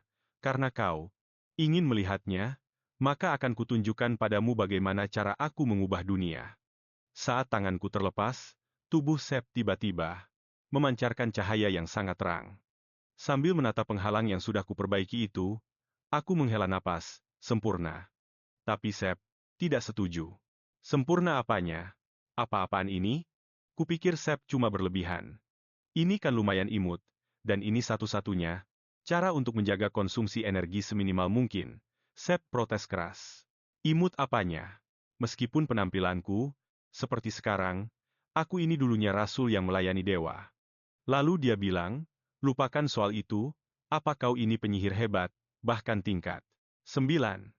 Tidak juga. Aku ini jenius, jenius yang akan menyelamatkan dunia." Setelah kembali dari dungeon, aku mulai mengajar ilmu pedang secara langsung kepada Ryan, tapi aku terus menyiksa Ryan tanpa henti karena metode mengajarku agak spesial, yaitu membuatnya merasakan aliran kekuatan sihir sambil terus dipukuli. Tak lama kemudian, Ryan terkena ledakan sihir lagi. Ryan berteriak kesakitan, "Orang gila mana yang menciptakan metode latihan seperti ini?" Ucapan itu membuat amarahku meledak. Dasar bodoh, bukankah ini demi masa depanmu? Ini ciptaanku sendiri. Lalu, aku menyuruh Ryan mencoba mengalirkan kekuatan sihir di dalam tubuhnya. Ryan mencobanya dan benar saja, dia merasa tubuhnya tidak sekaku sebelumnya. Ya, memaksanya mengalirkan kekuatan sihir untuk menahan seranganku. Adalah bagian dari metode latihanku. Jika kau mengingat sensasi aliran kekuatan, sihir itu, maka kau akan bisa menguasai metode latihan ini secara alami saat mempraktikannya. Di bawah arahanku, Ryan memahami metode latihan ini jauh lebih cepat daripada di kehidupan sebelumnya. Aku tidak sabar melihat tingkat akhir dari metode latihan Mulier Aura. Setelah latihan selesai, aku mulai mencoba menggunakan artefak dewa yang didapat dari dungeon. Seth berkata dengan bangga, kalau kau mau tahu, aku bisa memberitahumu. Aku sudah menjaganya sangat lama, jadi aku tahu segalanya. Tapi aku bilang, apa yang kau tahu, aku pun tahu. Dan apa yang tidak kau ketahui, aku juga tahu. Ya, hal-hal setingkat artefak dewa memang tidak sesederhana kelihatannya. Tak lama kemudian, di bawah kendaliku, badai kekuatan sihir mulai berputar di sekitar artefak dewa itu. Sebelum aku bereinkarnasi, Storm bukan milikku, tapi karena rasa penasaran seorang penyihir, aku sering mempelajarinya. Lalu aku membuat sebuah hipotesis. Mungkinkah aku menggunakannya untuk metode sirkulasi bebas? Metode sirkulasi bebas adalah metode latihan eksklusifku yang bisa mengalirkan kekuatan sihir ke seluruh tubuh. Apa yang akan terjadi jika aku menambahkan Storm ke dalam sirkulasiku? Seth sangat terkejut. Apa kau gila? Kalau kau menggunakan Storm dalam sirkulasi manamu, tubuhmu akan hancur. Namun sekejap kemudian, kekuatan sihir yang meluap di dalam diriku justru menjadi tenang. Ternyata benar, hasil penelitian di kehidupanku sebelumnya memang tepat. Tak lama kemudian, aku membuat lingkaran mana menggunakan kekuatan sihir dari Storm. Aku mengulurkan tangan untuk merapal mantra penyihir tingkat 6 sesaat kemudian. Gunakan sihir tingkat 6, lapangan api, Sep terpaku. Tingkat 6? Bagaimana bisa kau mencapai tingkat 6 di usiamu sekarang? Tapi dia tidak bisa. Membayangkan kalau aku langsung merapal mantra tingkat 7. Tingkat 7, sihir gravitasi, aktif, dengan dentuman keras. Sementara itu, tanpa disadari, Ryan telah mempelajari metode latihan Mulier Aura selama 1 minggu dan sudah menguasai metode latihan tersebut sepenuhnya. Melihat level Ryan saat ini, aku yakin dia akan bisa mencapai tingkat master dalam beberapa tahun ke depan. Ryan bertanya apa yang harus dilakukan selanjutnya. Apa kita akan pergi ke kuil? Bukankah itu syarat awalmu? Saat memberiku metode latihan ini, yaitu menyuruhku ikut dalam perekrutan pahlawan kuil, hal itu langsung mengingatkanku kalau aku terlalu fokus untuk mendapatkan artefak dewa pertama sampai aku tidak terpikir ke sana. Sebelum pergi ke kuil, aku harus memastikan keberadaan peramal bernama Cassandra itu. Tapi bagaimana cara menemukannya? Saat aku sedang berpikir, seorang penjaga datang melapor kalau ada tamu. Tapi penjaga itu tampak sangat ragu-ragu di depanku. Aku langsung menebak kalau tamunya pastilah Eline. Hal itu langsung bikin aku tertarik. Sementara itu di ruang tamu, Eline masang muka kesel karena cuma dia yang bikin malu seluruh keluarga Lindell. Dia ngerasa harus ngebuktikan kemampuannya di depan ayahnya. Kalau dia bisa ngalahin Ryan yang dapat julukan Santo Pedang generasi baru, dia bisa ngebuktikan dirinya sebagai ksatria sejati. Tapi nggak disangka-sangka, detik berikutnya, aku tiba-tiba muncul di depan dia. Ngeliat muka Eline yang kaget, aku ngejelasin kalau aku kesini bukan buat cari masalah sama dia. Sekarang aku nggak punya dendam lagi sama kamu. Soalnya setelah kejadian di rumah Duke hari itu, Duke udah ngumumin fakta baru ke publik. Setelah negosiasi antara dua keluarga, pertunangan itu resmi dibatalin, dan itu bukan karena Michael Walpurgis nggak kompeten. Aku puas banget sama hasil akhirnya, meskipun kayaknya perasaan dia malah sebaliknya, kan? Terus aku nanya ke Eline kenapa dia datang ke sini. Dengan nada canggung, Eline bilang kalau sebagai anggota keluarga ahli pedang, dia cuma pengen lihat teknik pedang keluarga kami. Itu kasih aku sebuah ide. Eline emang punya bakat main pedang. Mikirin apa yang bakal terjadi ke depannya, makin banyak sekutu bakal makin bagus. Jadi, aku langsung masang senyum licik. Eline agak ketakutan pas ngeliat aku kayak gitu. Nggak lama, aku gebrak meja terus berdiri. Kamu bilang datang ke sini buat lihat teknik pedang, berarti kamu pengen jadi lebih kuat, kan? Bagus, aku bakal kasih kamu kesempatan itu. Aku langsung bawa Eline ke lapangan latihan. Ryan mundur ketakutan. Firasatku bilang, kalau Anda udah masang muka kayak gitu, pasti nggak bakal ada hal baik yang terjadi. Dan bener aja, dugaan dia nggak meleset. Eline pun ikut gabung dalam latihan neraka itu. Awalnya Eline mau protes kalau ini nggak ada hubungannya sama niat dia mau lihat teknik pedang. Tapi, dia lihat Ryan juga dapat latihan yang sama. Ryan nangkis serangan dengan gampang, dan mereka berdua dapat porsi serangan yang sama. Aku nanya ke Eline, gimana? Udah cukup liatnya? Eline ambruk ke tanah dengan perasaan kesel. Ya, nggak cuma lihat, aku juga dapat pencerahan. Dibandingin sama dia, Ryan kelihatan baik-baik aja. Pas lihat mental Eline udah mulai goyah, rencanaku berarti udah setengah berhasil. Terus aku ngulurin tangan ke dia. Mau aku kenalin sama guru yang hebat, tapi Eline yang sombong itu langsung nolak tawaran aku mentah-mentah. Dia bilang dia kesini bukan karena kekurangan guru. Lagian, mana mungkin aku yang seorang penyihir bisa punya hak buat nilai metode latihan seorang pendekar pedang? Ryan yang berdiri di sampingnya nambahin, Nona Eline, Anda bisa percaya sama penilaian dia. Dia yang pertama kali ngajarin aku metode latihan ini. Mata Eline melotot kaget. Biarpun Ryan yang bilang, apa benar penyihir ini bisa ngajarin metode latihan Laura Muir ke aku? Buat ngilangin keraguan Eline sepenuhnya, aku ngejelasin, walaupun aku nggak bisa pakai metode latihan itu kayak kalian para pendekar pedang, aku paham banget prinsip-prinsipnya. Jadi kalau cuma ngajar, nggak ada masalah sama sekali. Eline noleh ke arah Ryan yang kelihatan polos tapi serius. Dia takut bakal berakhir kayak Ryan. Tapi, Ryan itu pendekar pedang paling hebat di generasi mereka, seorang ahli metode latihan. Kalau Ryan aja ngakuin, berarti aku emang punya kemampuan asli. Dia minta maaf karena udah lancang sebelumnya, sambil nunduk dalam banget ke arahku. Aku kaget. Nggak nyangka cewek sesombong dia mau minta maaf duluan tanpa dipaksa. Aku ngulurin tangan kanan ke Eline terus bilang, lupain soal minta maafnya, mending kita bahas soal guru itu. Tapi, kamu harus bayar biaya pendaftarannya dulu. Eline mulai mikir, bisa nggak biayanya nyusul? Aku pengen ketemu gurunya dulu. Aku langsung nolak. Siapa yang tahu kalau kamu nurun sifat ayahmu yang suka nunggak bayar? Bayar dulu sekarang. Eline ngeraba bajunya, terus dia ngeluarin sebuah permata yang memancarkan cahaya ungu. Mengejutkan, itu adalah batu mana yang sempurna. Aku bener-bener nggak nyangka dia punya harta karun kayak gitu. Batu mana itu tadinya mau dipakai Eline buat negosiasi sama Count Parslov, karena batu itu bisa nurunin tingkat kesulitan jelajah dungeon secara drastis, sebuah kemampuan yang langka banget. Sekarang semuanya jadi jelas buatku. Perjodohan antar keluarga ini bukan cuma sekadar aliansi rumah tangga yang kuat. Keluarga Lindell ternyata ngincer bagian dari keuntungan dungeon itu. Harus diakuin kalau Duke itu emang rubah tua yang licik. Aku nerima batu mana itu dari tangan Eline. Ruru yang mau aku kenalin ke Eline adalah salah satu rekan lamaku. Orang itu nggak lain adalah Milim Aren, sang penengah anarki. Di kehidupanku yang sebelumnya, dialah yang berhasil ngalahin Komandan Legiun ke-7 pasukan wilayah. Nggak nyangka dia punya harta kayak gitu. Batu mana ini rencananya bakal dipakai Eline buat negosiasi sama Count Parslov, karena batu ini bisa nurunin tingkat kesulitan penjelajahan dungeon secara drastis, kemampuan yang langka banget. Sekarang semuanya jadi jelas buatku. Perjodohan antara dua keluarga ini bukan cuma soal aliansi keluarga terpandang. Keluarga Lindell ternyata mau dapat bagian dari keuntungan dungeon itu. Harus kuakui, si Duke itu emang rubah tua yang licik.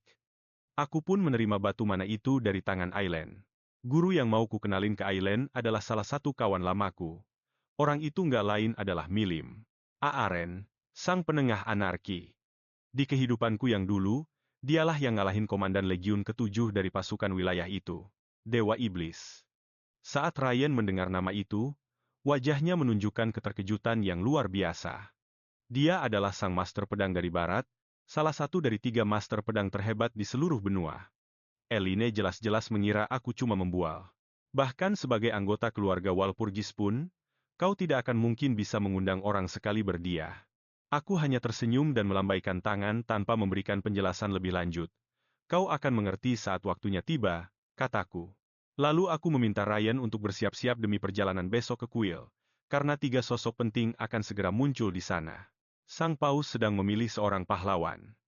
Sementara itu, sang penengah anarki, Seorang wanita yang seharusnya menjaga perbatasan barat, ternyata sudah tiba di ibu kota. Sudah waktunya untuk menemui mereka. Aku pun menoleh ke arah Eline. Dan berkata, "Bersiaplah juga, besok kau akan ikut kami ke kuil pusat di ibu kota." Undangan mendadak ini membuat Eline tercengang sejenak. Setelah menenangkan diri, dia menuntut penjelasan yang masuk akal. Aku tersenyum tipis. Lagi pula, akulah dalang dari permainan ini. Malam pun tiba dengan cepat, dan aku mendapati diriku sedang menatap kosong keluar jendela.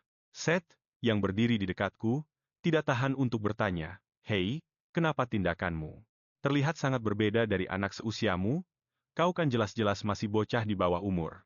Aku menjawab sambil tersenyum, "Aku hanya lebih dewasa dari yang lain, caku yang membuatku jadi seorang jenius." Selesai bicara, aku mengalihkan perhatianku ke batu mana di atas meja.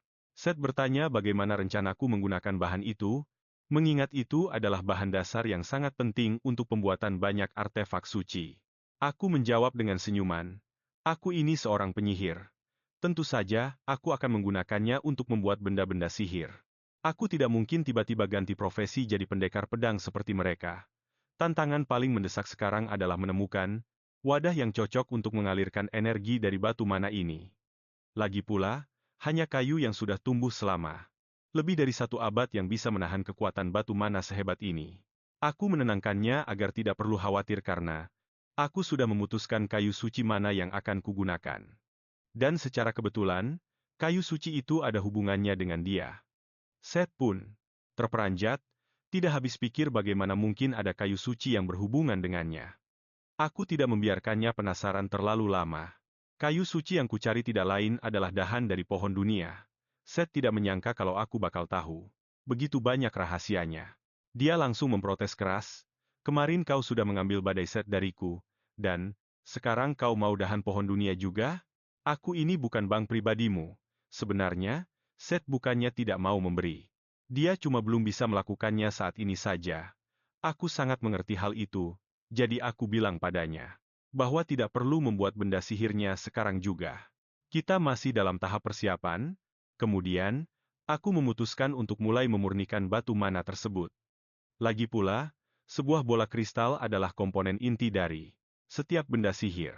Saat aku mengalirkan kekuatan sihir ke dalamnya, ratusan sirkuit sihir seketika muncul di permukaan batu mana itu. Sebagai seorang utusan dewa, Seth langsung menyadari teknik pemurnian yang kugunakan. Ukiran rune, impregnasi, kontrol mana, dan penyematan mantra. Bagaimana mungkin ada yang menguasai kemampuan rumit ini dengan begitu sempurna? Apa benar seorang anak kecil bisa punya kemampuan sehebat ini? Menghadapi keraguan Seth, aku hanya menepisnya begitu saja, beralasan kalau aku ini seorang jenius. Lagi pula, sulit bagiku untuk mengaku kalau aku adalah orang yang bereinkarnasi. Tak lama kemudian, aku sampai di tahap akhir pemurnian. Aku hanya perlu meneteskan darahku ke atas batu mana itu. Batu itu perlahan akan berubah menjadi sebuah bola kristal di bawah pengaruh kekuatan sihirku. Namun, saat melihat bola hitam di depanku, saya tidak tahan untuk bertanya, kenapa warnanya bening? Normalnya, harusnya muncul warna tertentu untuk menunjukkan atribut sihir dari pemiliknya. Sambil menyeka darah di jariku dengan pelan, aku menjelaskan. Aku ini penyihir tanpa atribut, jadi aku bisa beradaptasi dengan sihir apapun secara sempurna. Itulah kenapa aku bisa menjamin kebahagiaanmu.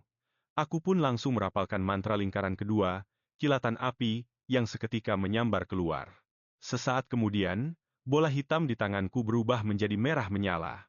Seperti dugaanku, bola itu akan berubah warna sesuai dengan sihir khusus yang digunakan. Aku memutuskan untuk menguji kekuatannya. Targetnya adalah para bajingan di gunung terpencil itu. Keesokan paginya, Ryan datang mengeluh bahwa ada sosok kuat yang telah menghanguskan kam manusia setengah hewan di gunung belakang hingga jadi tanah gersang tadi malam. Count Parslov sampai tidak bisa tidur semalaman gara-gara aksi balas dendam ini. Mendengar kabar itu, aku tidak terkejut karena memang akulah pelakunya, tapi ekspresiku malah membuat Ryan curiga.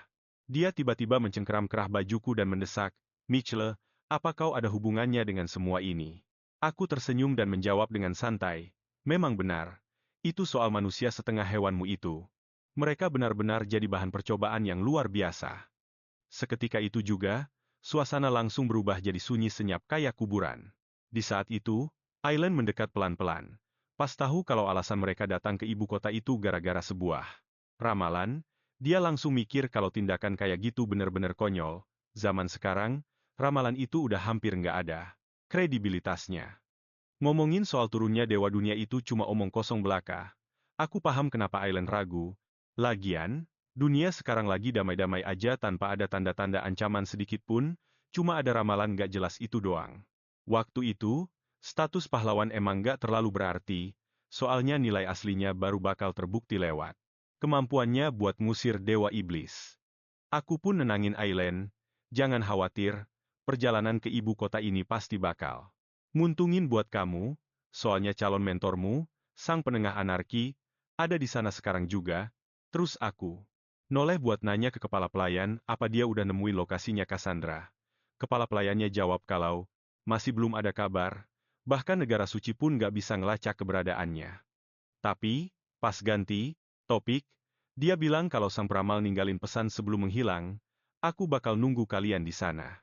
Pas aku tahu kalau posisi terakhirnya ada di dekat negara suci, aku langsung pakai sebuah lingkaran sihir buat mindahin Ryan sama Aileen ke ibu kota. Kelihatannya Ryan gak kuat sama perpindahan ruang jarak. Jauh itu, dia langsung mual-mual pas keluar dari lingkaran sihir. Begitu udah agak mendingan, dia ngeluh kenapa enggak naik kereta kuda aja. Aku nunjuk ke arah jauh, soalnya kereta kuda kan nggak bisa teleportasi. Pemandas indah. Di depan mata mereka langsung bikin Ryan terpana. Padahal dia itu anak sulung dari keluarga bangsawan. Tapi wilayah mereka jauh dan nggak kaya jadi, mereka belum pernah lihat kota semewah ini. Sementara itu, aku sama Aileen yang emang dari keluarga kaya, udah terbiasa sama pemandangan kayak gini. Ibu kota ini sebenarnya biasa aja, malah nggak semakmur wilayah keluargaku.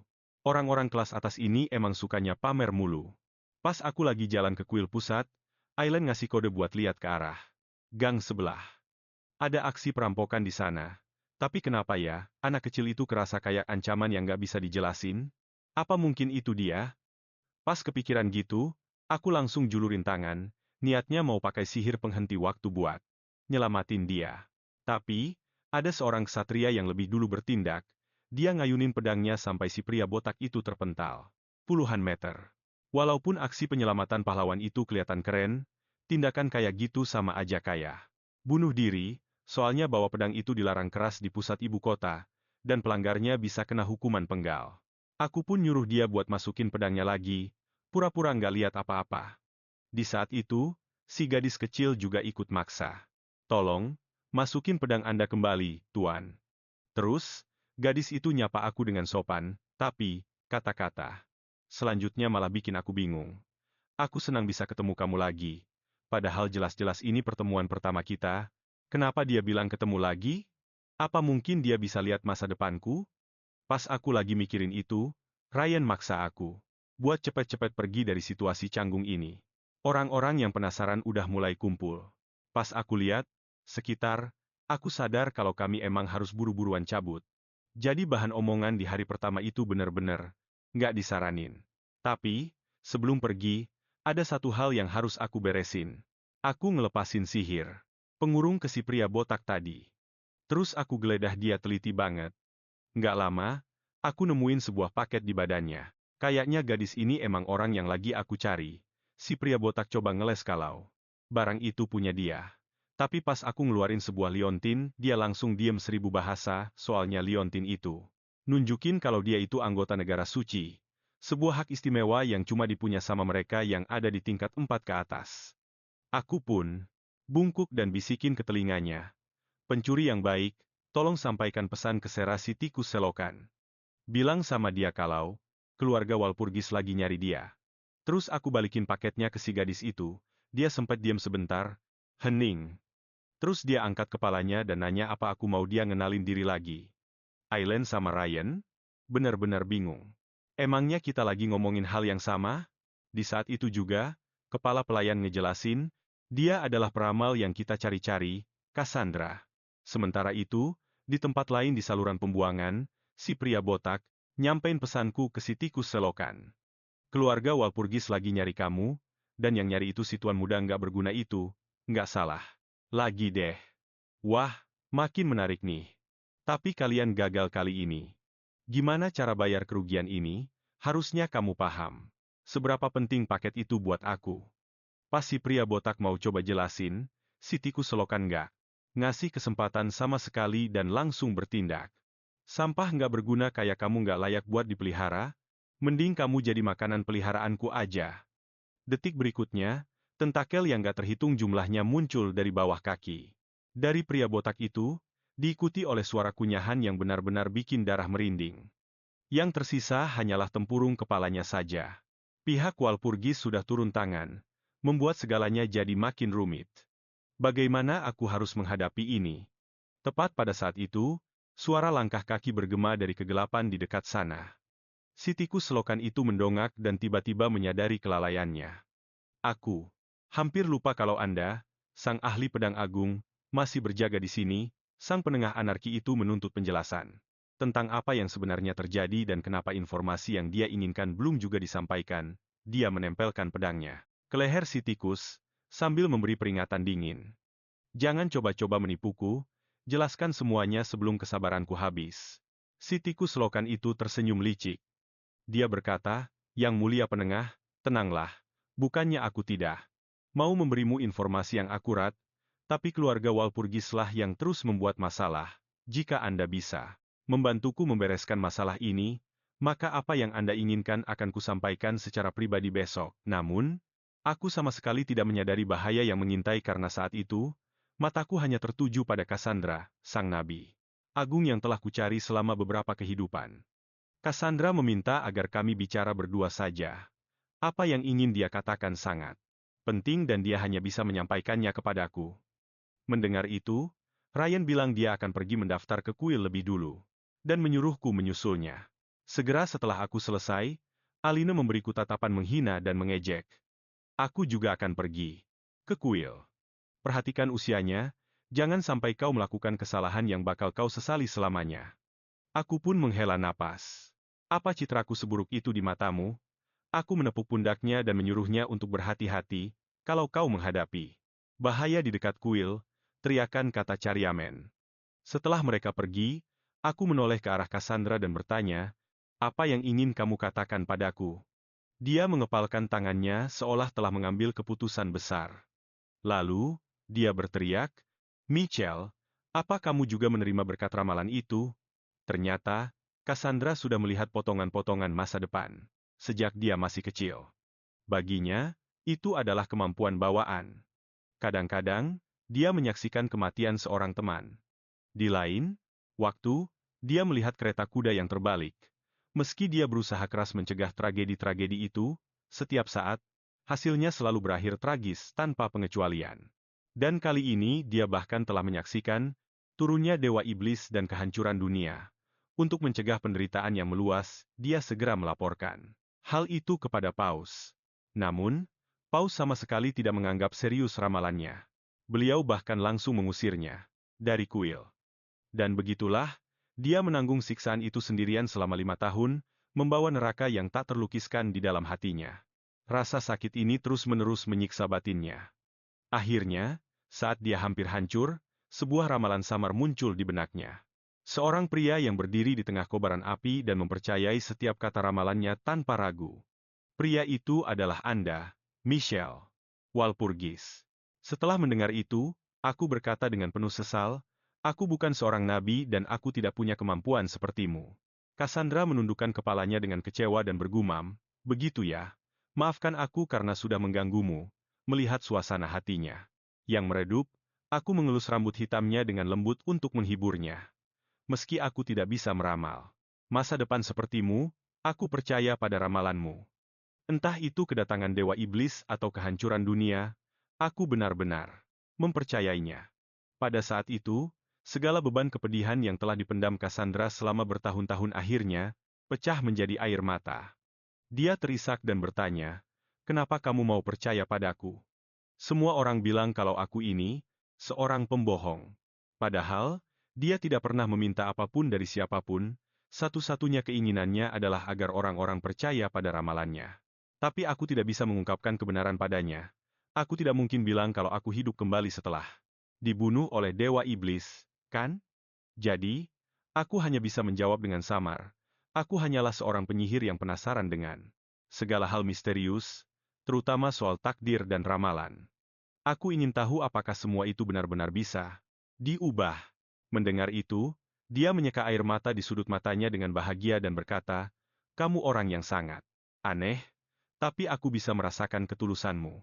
Setelah mengatakan itu, dia menggenggam tanganku erat-erat, menyatakan keinginannya untuk menjadi temanku selamanya. Begitulah caraku mendapatkan kepercayaan dari Nabi Agung Cassandra. Sementara itu, di alun-alun kuil, Ryan dengan wajah merah pada memohon kepada petugas untuk mendaftarkannya sebagai pahlawan. Petugas itu menatapnya seolah-olah dia orang gila. Di masa damai begini, pahlawan itu tidak diperlukan. Dia mengira Ryan kalau bukan gila, ya bodoh. Saat itu, wajah Ryan merah sekali seperti bokong monyet. Dia berteriak dengan penuh amarah. "Brengsek kau, kau menyuruhku berakting jadi pahlawan tapi kau sendiri tidak datang, membuatku kehilangan muka di depan keluarga Parslov." Aline dan sang kepala pelayan yang menyaksikan kegaduhan itu tidak ragu untuk menyiramkan bensin ke dalam api. Mereka terus menyemangati Ryan dari belakang. Tiba-tiba, suara langkah kaki yang terburu-buru terdengar. Terdengar di belakangnya. Ryan mengira itu adalah aku dan langsung berbalik dengan penuh sukacita. Namun, apa yang menyambutnya justru seorang wanita berbaju zirah besi, sang ahli pedang, sang wasit anarki. Dia langsung menghunus pedangnya dan berseru, "Di mana anak itu sekarang?" Di bawah tekanan luar biasa dari sang wasit, Ryan dan Aine membeku sesaat, tak mampu bergerak. Setelah berhasil menguasai diri, mereka buru-buru menarik pedang, siap bertarung. Meski tak tahu identitas aslinya, mereka yakin dia adalah seorang ahli pedang tingkat tinggi. Sang wasit bertanya sekali lagi, "Di mana bocah yang punya kekuatan ramalan itu?" Saat itulah Ryan sadar kalau dia sedang mencari Cassandra. Dia menjawab dengan dingin, "Aku tidak punya kewajiban untuk memberitahumu." Tapi sebelum dia selesai bicara, sang wasit tiba-tiba berpindah tempat dan mencengkram kepalanya. "Tidak punya kewajiban, ya? Kalau begitu, akan kubuat kau terpaksa sekarang juga." Dengan suara ledakan keras, lantai hancur berkeping-keping. Kekuatan mengerikan itu sempat membuat Aine ciut, tapi demi Ryan, dia memberanikan diri untuk memperingatkan, "Ini adalah kuil pusat ibu kota kekaisaran. Kalau kau berani menyerang lagi, Paus dan kekaisaran akan memburumu selamanya." Namun sang wasit yang tak tergoyahkan itu malah mendengus sinis. "Gadis kecil, apa kau lupa kalau aku memakai topeng? Tidak kau kan ada yang bisa mengungkap identitasku." Dia bahkan menambahkan dengan lebih berani lagi pula, keluarga seperti Parslov tidak akan berani melawanku. Kalau tuan muda mereka mati, mereka tinggal membesarkan yang lain saja. Aine tidak menyangka wanita ini akan begitu sombong, benar-benar tidak peduli pada tata krama sama sekali.